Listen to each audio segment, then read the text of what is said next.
నమస్తే. ఓం గం గణపతయే నమః. స్వర్ణలక్ష్మీ నమస్తే అస్తు. పరబ్రహ్మ స్వరూపిణి రాజ్యం దేహి ధనం దేహి సర్వకామాంచ దేహి మే. అందరికీ అక్షయ తృతీయ శుభాకాంక్షలు.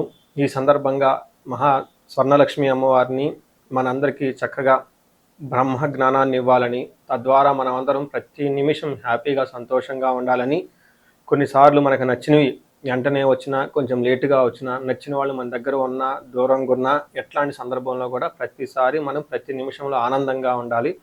ప్రతిదాన్ని దివ్యంగా శోభాయమానంగా మనం చూడగలిగే ఒక శక్తిని అమ్మవారు మనకిచ్చి బ్రహ్మజ్ఞానాన్ని ఇవ్వాలని, ప్రతి ఒక్కరికి రాజ్యాధికారం ఇవ్వాలని చెప్పేసి, వీళ్ళ మాటకి, మనందరి మాటకి ఒక మాట మాట్లాడితే ఎంతో విలువ ఉండి, తద్వారా అనుకున్న ఆ మాట శుద్ధి ద్వారా అనుకున్న పనులని జరగాలని, ధనం దేహి, విపరీతమైన ధనం అందరికీ ఇవ్వాలని చెప్పేసి స్వర్ణలక్ష్మి అమ్మవారిని ప్రార్థిస్తాం. అంతేకాకుండా సర్వకామార్థ సిద్ధి, ఈ అక్షయ తృతీయ సందర్భంగా ప్రతి ఒక్కరు ఏ అయితే కోరికలు కోరుకుంటారో ఆ కోరికలన్నీ నెరవేరాలని స్వర్ణలక్ష్మి అమ్మవారిని ప్రార్థిస్తూ, మనము ముఖ్యంగా ఈ వీడియోలో 3 విషయాలు చెప్పుకోబోతున్నాం. ఒకటి, అక్షయ తృతీయ యొక్క విశిష్టత, అక్షయ తృతీయ రోజున ఏమి చేయాలి, అక్షయ తృతీయ రోజున పర్టికులర్ బంగారం అంటారు, బంగారం కొనాలంటారు, దాని ప్రకారం అసలు ఏంటి, దానితో పాటుగా ఈ అక్షయ తృతీయ పండగ నాకు పర్సనల్గా చాలా చాలా బాగా నచ్చిన పండగ. నా హృదయానికి, నా మనసుకి బాగా ఆనందభరితంగా ఉండే పండగ, నాకు బాగా నచ్చిన పండగ. ఈ సందర్భంగా నేను ఒక ముఖ్యమైన కార్యక్రమాన్ని అందరి ఉపయోగం కోసం స్టార్ట్ చేయటం జరుగుతుంది. మీరందరూ కూడా అందులో పార్టిసిపేట్ చేస్తారని చెప్పేసి నేను కోరుకుంటున్నాను. ముందుగా నేను చెప్పిన విధంగా ఈ అక్షయ తృతీయ ఏంటి, దాని యొక్క విశిష్టత మనం తెలుసుకుందాం. అక్షయ తృతీయ అనేది మహాలక్ష్మికి బాగా ప్రీతికరమైన రోజు. ఎందుకు అంటే, ధర్మబద్ధంగా ఎవరైతే చేస్తూ ఉంటారో ఆ ధర్మం గురించి విష్ణుమూర్తి సాక్షాత్తు తనే దగ్గరుండి ఆ పనులని చేస్తూ వాళ్ళని క్షేమయోగాలు, యోగక్షేమాలు తెలుసుకుంటూ ఉంటారు. కాబట్టి అలాంటి పండగ గురించి, అది విష్ణుమూర్తికి ఎంతో ప్రీతికరమైనది కాబట్టి, విష్ణుమూర్తి ఆ ధర్మబద్ధంగా గనక ఏదైనా గనక ఆ రోజు గనక పనిచేస్తే వాళ్ళకి అనంతమైన పుణ్యం వస్తుంది. ఎన్ని జన్మలు ఎత్తినా కానీ తరిగిపోయినటువంటి పుణ్యం వాళ్ళకి వస్తూ ఉంటుంది. కాబట్టి అలాంటి రోజున లక్ష్మీదేవికి చాలా చాలా ఇష్టమైన పండగ. అయితే ఈ యొక్క స్వర్ణలక్ష్మి విశేషం మనం చూసుకుంటే 2 ఉన్నది. ఒకటి, శివుడు కుబేరునికి ఈ రోజునే తనకి సంపదలకి అధిపతిగా చేసి ఇవ్వటం జరుగుతూ ఉంది కాబట్టి అక్షయ తృతీయ జరుపుకుంటూ ఉంటారు. అంతేకాకుండా కుచేలుడు శ్రీకృష్ణుడి వద్ద నుంచి శ్రీకృష్ణుడి దగ్గర నుంచి వెళ్ళిపోతూ ఉంటాడు. అటుకులు ఇచ్చి తనకి స్నేహితుడికి ఏమి కావాలో తెలవక, అడగలేక అంతే వెళ్ళిపోతాడు. కానీ ఇంటికి వెళ్ళేటప్పటికి ఇల్లంతా శోభాయమానంగా ఉంటుంది. ఇది కూడా జరిగిన సంఘటన అక్షయ తృతీయ రోజు అనేది చెప్తూ ఉంటారు. అంతేకాకుండా కృతాయుగం అనేది మనకు 4 యుగాల్లో ఒక యుగం స్టార్ట్ అయిన రోజు కూడా అక్షయ తృతీయ రోజున అని చెప్తూ ఉంటారు. ఇలా ఇంకా ఎన్నో రకాల విశిష్టతలు ఈ యొక్క రోజున ఉన్నాయి. కాబట్టి ఈ రోజు చాలా చాలా ముఖ్యమైన విషయం. అయితే ఆ వైశాఖ మాసం 3వ రోజున, అంటే తృతీయ రోజు వచ్చిన ఈ రోజున సర్వకార్యాలకు శుభకరం. అంటే పెళ్లిళ్ళకి కానివ్వండి, వివాహాలకు సంబంధించి కానివ్వండి, ఉద్యోగంలో చేరటం కానివ్వండి, గృహ ప్రవేశాల దగ్గర నుంచి ఎలాంటి పనులకైనా సరే ముహూర్తం ఏమీ చూసుకోకుండా చక్కగా ఆనందభరితంగా ఉత్సాహంగా చేస్తే ఆ పని నెరవేరుతుంది. ఇది సర్వ శుభకార్యాలకు ముహూర్తం అవసరం ఈ రోజు అని గమనించుకోవాలి. నెక్స్ట్, ఈ రోజున ఏమి చెయ్యాలి అనేది మనం తెలుసుకోవాలి. ఫస్ట్ మనం చేయాల్సింది ఏంటంటే, దానాలు చేస్తే చాలా చాలా ఉపయోగకరంగా ఉంటుంది. జపాలు చేయొచ్చు. ఏం జపాలు చేయొచ్చు? గాయత్రి మంత్రం జపం చేయొచ్చు, శ్రీ సూక్తం చదువుకోవచ్చు, కనకదార స్తోత్రం చదువుకోవచ్చు. శ్రీ విద్య ఉపాసన చేసే వాళ్ళకు కూడాను, వాళ్ళకి రకరకాల స్టేజెస్లో ఉంటారు. గణపతి మంత్రం కానివ్వండి, షోడశి మంత్రం కానివ్వండి, వాళ్ళకి నచ్చిన బాలా మంత్రం కానివ్వండి, చక్కగా మంత్రాలన్నీ జపాలు చేస్తూ ఉండొచ్చు. అంతేకాకుండా హోమం, ఆ రోజున కనుక హోమం చేస్తే అక్షయ ఫలం వస్తుంది. ఎప్పటికీ ఆ హోమ ఫలితం మీ అంటే ఉంటుంది, ఎన్ని జన్మలు ఎత్తినా అని చెప్పేసి మనకి శాస్త్రంలో వివరించడం జరిగింది.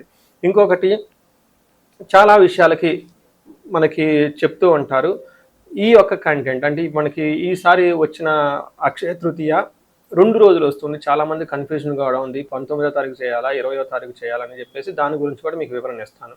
అయితే ఈ రోజున ఇందాక చెప్పిన వాటితో పాటుగా అన్నదానం చేసిన, జలదానం చేసిన, గోదానం చేసిన, వస్త్రదానం చేసిన, తిలస్నానం చేసిన, విష్ణు పూజ చేసిన, బ్రాహ్మణ పూజ చేసిన, అనేక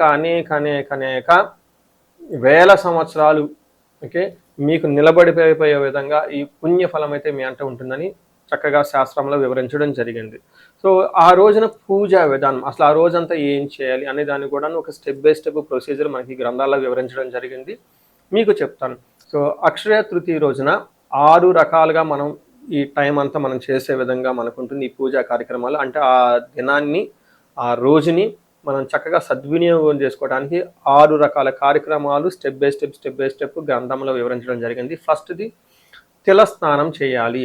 అంటే తైలాభిషేకం లాగా మనకేం చేసుకోవాలంటే, మనకి తల మీద నువ్వుల నూనె పెట్టుకోవటము, లేదంటే ఆముదం పెట్టుకొని, లేదంటే పైనుంచి కిందకి నూనెని ఇలా దిగదూర్చుకోవటం ఒకటి ఫస్ట్ చేయాల్సిన ప్రక్రియ. అంటే ఏ ప్రకారంగా చూసుకున్నా కానీ తల స్నానం చేయాలి, నువ్వుల నూనె కానీ ఆముదం కానీ పెట్టుకోవాలనేది ఫస్ట్ చేయాల్సిన పని.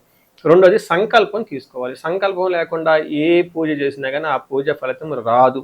అందుకని ప్రతి ఒక్కరికి ఫలశ్రుతి చదువుకోవటం ఎంత ఇంపార్టెంట్. చేసే పూజలకి సంకల్పం చేసుకోవాలి. అంటే మీ మనసులో ఈ పని కోసం నేను ఈ పూజలు చేస్తున్నాను, ఈ పని నాకు కావాలి కాబట్టి దానం చేస్తున్నాను, నాకు ఈ ప్రాబ్లం ఉంది, ఈ ప్రాబ్లం పోవడానికి నేను ఈ యొక్క పూజ చేస్తున్నాను సంకల్పం అంటారు. ఆ సంకల్పం అనేది శుభ్రంగా చక్కగా చేసుకోవటం ముఖ్యం. తర్వాత నెక్స్ట్ విష్ణు పూజ చేయాలి ఫస్ట్. ఆ తర్వాత లక్ష్మీ పూజ చేయాలి. అంటే విష్ణుమూర్తిని పూజించిన తర్వాత అమ్మవారిని పూజించడం చాలా చాలా ఇంపార్టెంట్. నెక్స్ట్ జపం చేయాలి. ఎప్పుడైతే పూజ అయిపోయిన తర్వాత ఒక జపం తీసుకొని, ఒక మంత్రం తీసుకొని చాలా ఈలైనన్ని ఎక్కువసార్లు ఆ రోజున జపం చేయడం చాలా చాలా ముఖ్యం. తర్వాత ఫిఫ్త్ స్టెప్ దానాలు చేయాలి. ప్రిఫరబుల్గా ఈవినింగ్ టైంలో ప్రదోష కాలంలో దానం చేస్తే ప్రసాదాలు కానివ్వండి, నాకు చెప్తున్న లిస్టులో ఏది దానం చేసినా కానీ చక్కగా బాగుంటుంది. ఫైనల్గా పితృదేవతలకు సంబంధించి కానీ దేవతలకు సంబంధించి కానీ తర్పణ పూజ చేస్తున్నాం. తర్పణాలు చేస్తే ఇంకా ఇంకా కలిసి వస్తుంది. సో చూశారు కదండి ఈ యొక్క అక్షయ తృతీయ రోజున ఇది ఎందుకు జరుపుకోవాలి, దాని యొక్క విశిష్టత అండ్ ఆ రోజు చేయాల్సిన పూజా విధానం, అందులో ఉన్న భాగాలు కూడా తెలుసుకున్నాం. చాలామంది నన్ను అడిగే క్వశ్చన్ ఏంటంటే, అక్షయ తృతీయ రోజున బంగారం కొనటం కంపల్సరీనా, బంగారం కొనొచ్చా, అసలు ఏంటి అనేది. నేనేం చెప్తానంటేనండి, అక్షయ తృతీయ రోజున చక్కగా బంగారం కొనడానికి 99.99% ట్రై చేయండి. అలానే అప్పులు గిప్పులు చేసి టూ మచ్ ఇబ్బంది పడి చేయనవసరమే లేదు. లేని వాళ్ళకు కూడా దాని యొక్క విశిష్టత తెలుసుకోవటం చాలా ముఖ్యం. ఎప్పుడైతే మనము బంగారం మన ఇంటికి వస్తుందో, ఐశ్వర్యం మన ఇంటికి వస్తుందో, ఆ రోజున వచ్చిన ఐశ్వర్యము ఎప్పుడు స్థిరంగా ఉంటుంది. ఆ బంగారం మళ్ళా బ్యాంకుల్లో తాకట్టుకో తొందరగా అమ్ముడుపోయేది లాగా ఉండదు. కాబట్టి మనకు శాస్త్రాలు ఏం చెప్తారంటే, హిరణ్యవర్ణాం హరిణీం సువర్ణ రజత స్రజాం అని చెప్పేసి శ్రీ సూక్తంలో ఫస్ట్ లైన్లో చెప్తారు. అమ్మవారు బంగార రూపంలో బంగారం లాగా కాంతివంతంగా దగదగా మెరిచిపోతూ ఉంటుంది. హిరణ్య గర్భ అని చెప్పేసి విష్ణుమూర్తిని హిరణ్య బంగారవంతమైన గర్భము లాగా చెప్తూ ఉంటారు. అందుకని బంగారం చాలా పవిత్రమైనది కాబట్టి, ఎంతో ఉపయోగకరమైనది కాబట్టి, ఈవెన్ అగ్ని పురాణంలో యొక్క కూడా బంగారం యొక్క విశిష్టతను చాలా బాగా చెప్తూ ఉంటారు. అందుకని అలాంటి బంగారాన్ని మన ఇంటికి తీసుకొని రావటం వల్ల ఐశ్వర్య ప్రతీకంగా మనం భావించి చక్కగా ఆ ధనము, ఆ బంగారం ఆ రోజే కాకుండా ప్రతిరోజు వృద్ధి చెందే అవకాశం ఎక్కువ ఉంటుంది కాబట్టి చక్కగా కొనడానికి ప్రయత్నం చేయండి. రెండోది నేనేం చెప్తానంటే, గృహలక్ష్మి అంటారు. రకరకాల లక్ష్మీలు అంటే సంతాన లక్ష్మి, ధైర్యలక్ష్మి, విజయలక్ష్మి, అలా రకరకాల ఎన్నో రకాల లక్ష్మీలు ఉన్నారనమాట. ఇలా ఉన్నప్పుడు గృహలక్ష్మి ఇంట్లో ఉన్న ఇల్లాలు కూడాను లక్ష్మీదేవినే. అంతేకాకుండా ఇంట్లో ఉన్న మదర్ కానివ్వండి, ఇంట్లో చిన్నపిల్లలు ఆడపిల్లలు ఉన్నా కానీ వీళ్ళంతా లక్ష్మీదేవి స్వరూపంగా భావించే వాళ్ళం కాబట్టి, వాళ్ళని తృప్తిపరచడానికి, వాళ్ళ మనసులు చక్కగా హ్యాపీగా ఉంచడానికి, వాళ్ళకి కూడాను ఏదైనా కొనిస్తే వాళ్ళకి నచ్చింది చాలా హ్యాపీగా ఫీల్ అవుతారు. అందులో భాగంగా నిజంగా గోల్డ్ కనుక కొలిస్తే అది చాలా మంచిది. అయితే ఎప్పుడు కొనాలి, ఏంటి బెస్ట్ ముహూర్తం అని చెప్పేసి చాలామంది అడుగుతూ ఉన్నారు. మనం ఇందాక చెప్పుకునే విధంగా ఈ పండుగ 19వ తారీఖు మాత్రమే జరుపుకోవాల్సి ఉంటుంది. దీని గురించి చాలా డిస్కషన్స్, చాలా బుక్స్, చాలా అన్ని జరగటం జరిగింది. నా టీంలో ఉన్న పండితులతో కూడా చాలా డిస్కస్ చేయడం జరిగింది. బెస్ట్ ముహూర్తంగా మిథున లగ్నం అని ఉంటుంది. అంటే అది మీకు సుమారుగా 11 నుంచి 1 వరకు ఉంటుంది. ది బెస్ట్ టైం అంటే ఇంకా నేనేం చెప్తానంటేనండి, 11:15 నుంచి 12:15 వరకు ఈ యొక్క 1 అవర్, ఇంకా 12 వరకు 11:30 నుంచి 12 వరకు ఈ ఉన్న హాఫ్ అన్ అవర్ టైంలో మీరు గోల్డ్ కొన్నా, ఇంకొకటి కొన్నా ఆ ముహూర్తంలో బిల్లింగ్ చేయించుకోండి. ఆ ముహూర్తంలో మీరు కొనడానికి ప్రయత్నం చేయండి. స్థిరంగా ఉంటుంది. అది బెస్ట్ ముహూర్తం అని చెప్పేసి చెప్పుకోవచ్చు. సో ఇప్పుడు అడిగిన విధంగా కొంతమందికి బంగారం కొనటం లేనండి, ఏం చెయ్యాలి అన్నవాళ్ళు చక్కగా తేనె కొనుక్కోవచ్చు, తమలపాకులు కొనుక్కోవచ్చు, డ్రై ఫ్రూట్స్ కొనుక్కోవచ్చు, పసుపు కొమ్ములు కొనుక్కోవచ్చు, లక్ష్మీ ప్రధానంగా ఉన్న గోమతి చక్రాలు కొనుక్కోవచ్చు. తర్వాత శంఖం, లక్ష్మీ శంఖం అని ఉంటుంది. ఇలా శంఖం కొనుక్కోవచ్చు. లక్ష్మీకి ప్రీతికరమైన రుద్రాక్షలు కొనుక్కోవచ్చు. ఇలా ఎన్నో రకాల ప్రీతికరమైనవి దైవకరమైన పవిత్రమైన వస్తువులు ఎన్నో ఉంటాయండి. అవన్నీ చక్కగా కొనుక్కొని ఇంట్లో పెట్టుకుంటే ఇంకా ఇంకా చాలా మంచిదని గమనించాలి. ఇంకొక ముఖ్యమైన విషయం చాలా మందికి నేను ఆల్రెడీ నా వీడియోలో కొన్ని సార్లు చెప్పుకున్నాను. ఉదక కుంభదానం అంటారు. అంటే ఒక రాగి చెంబులో కొత్త రాగి చెంబు తీసుకొని 250, 300 ఎంతో అవుతుందండి. ఆ చెంబు తీసుకొని, ఆ పాత్ర తీసుకొని అందులో చక్కగా దానికి పసుపు బొట్టు, కుంకుమ బుట్ట పెట్టి అందులో ఒక తీర్థ పొడి లేదా ఒక యాలుక్కాయ లాంటిది వేసేసి ఆ యొక్క చెంబుని ఆ యొక్క పాత్రని కుంభం అంటారు. ఉదక కుంభం అంటారు. దాన్ని సత్పురుషులకి, బ్రాహ్మణులకి కనుక చక్కగా దానం చేస్తే ఎంతో పుణ్యం అని చెప్పేసి శాస్త్రంలో వివరించడం జరిగింది. సో ఇవంతా మనకి శాస్త్రబద్ధంగా ఏం చేయాలి, ఎలా ఉందని చెప్పడం జరిగింది. అయితే ఒక ముఖ్యమైన విషయం చాలా మందికి నేను షేర్ చేయాలని నేను చెప్పుకుంటున్నాను.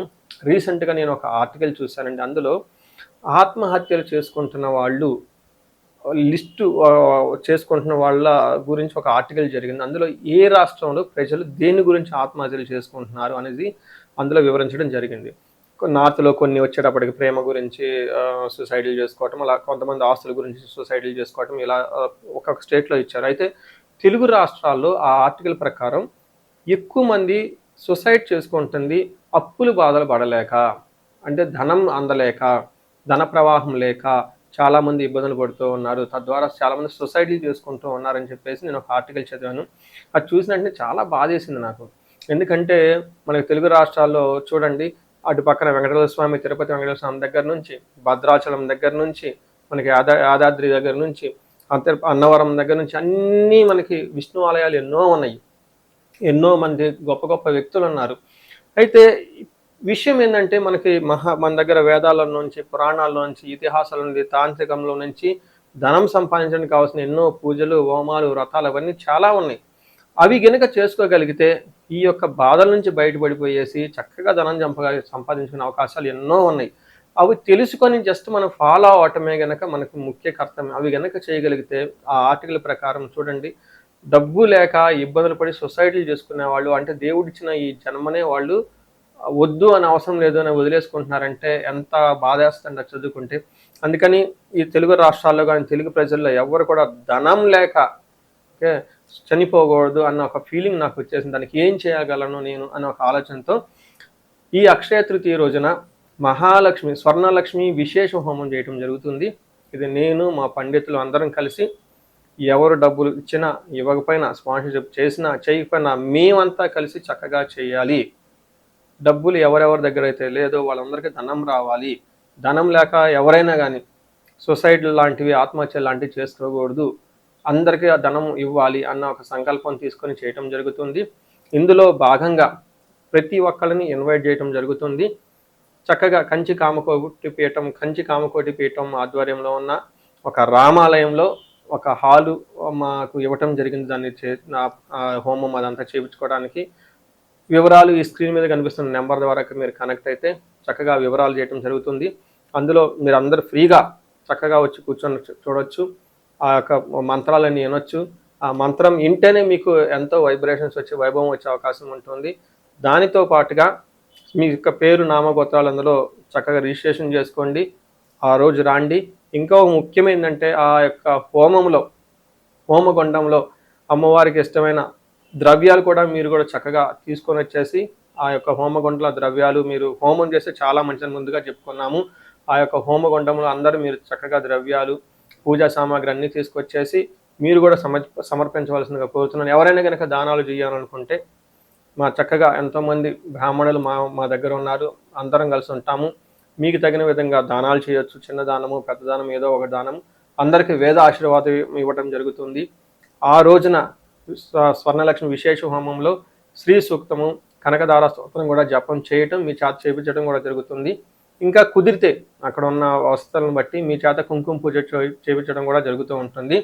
ఇవి అంతా అందరి గురించి బాగుండాలని ఒక మంచి ప్లానింగ్తో చేయటం జరుగుతుంది.